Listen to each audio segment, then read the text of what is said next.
अस्सलामु अलैकुम वरहमतुल्लाहि वबरकातुहू। हैज़ की हालत में औरतें क्या काम कर सकती है और क्या काम नहीं कर सकती है। यानी महीनावारी जो खून आता है औरतों को, तो उस वक्त औरतों को क्या करना चाहिए और क्या नहीं करना चाहिए, क्योंकि उस वक्त वो नापाक होती है।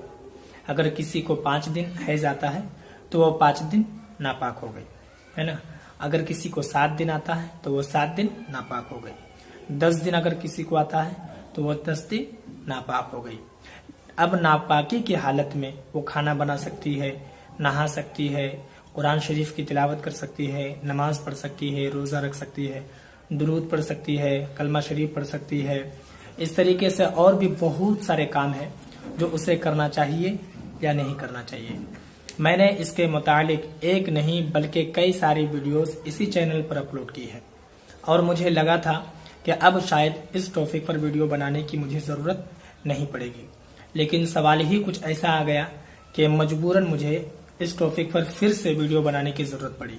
तो सवाल क्या था वो आप पहले सुन लें। तो सवाल क्या था वो आप पहले सुन लें, उसके बाद मैं सारी बातें बताता हूँ आपको। सवाल ये था कि हैज़ की हालत में अगर कोई नहाने की नीयत से अपने बदन को धोए तो उसका बदन जहन्नम में जलेगा मरने के बाद। बात समझ में आ रही? यानी कि कोई एक औरत है, वो हालत हैज़ में, अब वो नहा नहीं सकती है, तो नहाने की नीयत से वो सिर्फ जो है अपने बदन को धोती है।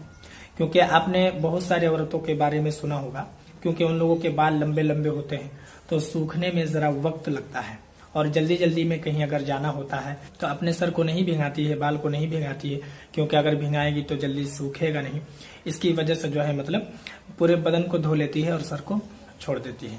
तो वो नहाने की नीयत से ही ऐसा करती है। और बहुत सारे औरतों का मामला तो ये भी है, कुछ दिन पहले मेरे पास सवाल आया था कि पूरा बदन अगर हम धो लेते हैं अच्छे से तो हम पाक होंगे कि नहीं। यानी कि वो पहले से नापाक है और नापाकी की हालत में वो पाक होने के लिए जिस तरीके से गुस्ल किया जाता है उस तरीके से गुस्ल नहीं करेगी, बल्कि सर को छोड़ देगी और पूरे बदन को धोएगी, तो पाक होगी या नहीं। तो मैंने उसे बताया था कि बिल्कुल ऐसा नहीं है, क्योंकि गुस्ल के जो फराइज है, जब तक वो फराइज आप अदा नहीं करेंगे तो आप पाक नहीं हो सकते हैं, चाहे आप जिंदगी भर पूरे बदन को धोते क्यों न रहे, है ना। तो ऐसा औरतों में होता है। बहरहाल मैं आपको बताता हूँ कि सवाल यही आया था कि अगर कोई नापाकी की हालत में, यानी कि हैज़ की हालत में अगर अपने पूरे बदन को नहाने की नीयत से अगर धो ले तो उसका बदन मरने के बाद जहन्नम में जलेगा। इसके बारे में आप बताएं। तो मैंने जब ये सवाल पढ़ा तो मुझे थोड़ी सी हैरत हुई कि आज के दौरे हाजिर में भी पुराने ख्याल के लोग हैं, क्योंकि ये सब जो मामला था ना, मेरे सरकार सल्लल्लाहु अलैहि वसल्लम के ज़माने से पहले वाले ज़माने के जो लोग थे वो लोग इस तरीके का ख्याल रखते थे और वो लोग इस तरीके का काम करते थे। ना उसे नहाने का सलीका था, ना खाने पीने का सलीका था, ना जिंदगी जिस तरीके से अभी गुजार रहे हैं लोग उस तरीके से जीने का सलीका था, कुछ भी नहीं था।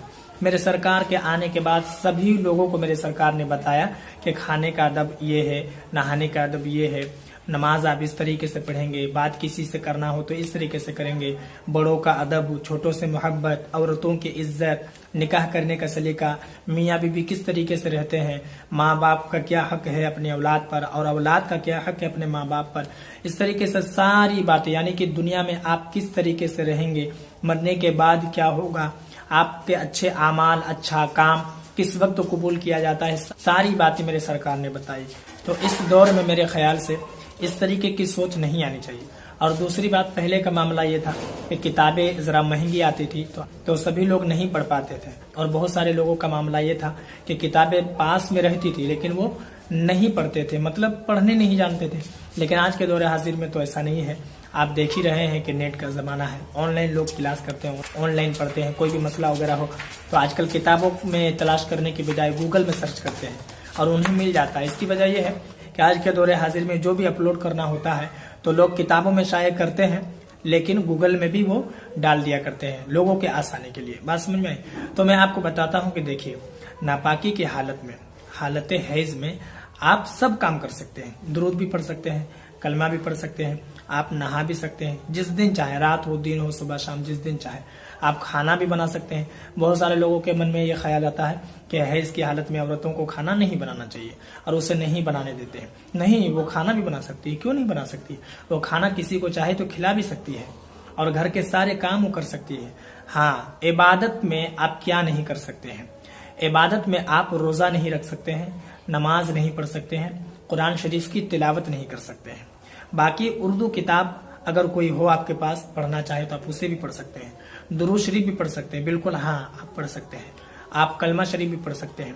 बल्कि किताबों में आता है कि जब नमाज का वक्त हो जाए तो आप वजू बना करके जा नमाज बिछा करके आप बैठ जाएं और बैठ करके आप दुरूद पढ़ें, कलमा पढ़ें, तस्बीह व तहलील करें, इसलिए कि नमाज पढ़ने की जो आदत है आपकी वो छूट ना जाए। इसकी वजह से, क्योंकि अगर 7 दिन खून आता है तो जाहिर सी बात है आप 7 दिन नमाज नहीं पढ़ेंगे तो आपकी आदत जो बनी थी वो छूट जाएगी। और ऐसा होता है कि कोई काम को आप दिल लगाकर करते हैं और किसी वजह से अगर आप एक दिन उसको छोड़ देते हैं तो दूसरे दिन भी आपको करने का मन उतना नहीं करेगा। इसलिए किताबों में आता है कि आप नमाज के वक्त में जा नमाज बिछाएं और वजू बना करके आप उस वक्त बैठकर तस्बीह और तहलील करें, यानी कि दुरूद शरीफ पढ़े, कलमा शरीफ पढ़े या और भी बहुत सारी तस्बीहात हैं, आप उसे करें। अल्लाह तबारक व तआला का जिक्र और अज़कार करें ताकि वह आदत बनी रहे। लेकिन कुरान शरीफ आप नहीं पढ़ सकते, रोजा नहीं रख सकते हैं, नमाज नहीं पढ़ सकते हैं, ये मना है। और दूसरी बात, ये तो इबादत के मुतालिक है, आप ऐसे क्या काम नहीं कर सकते?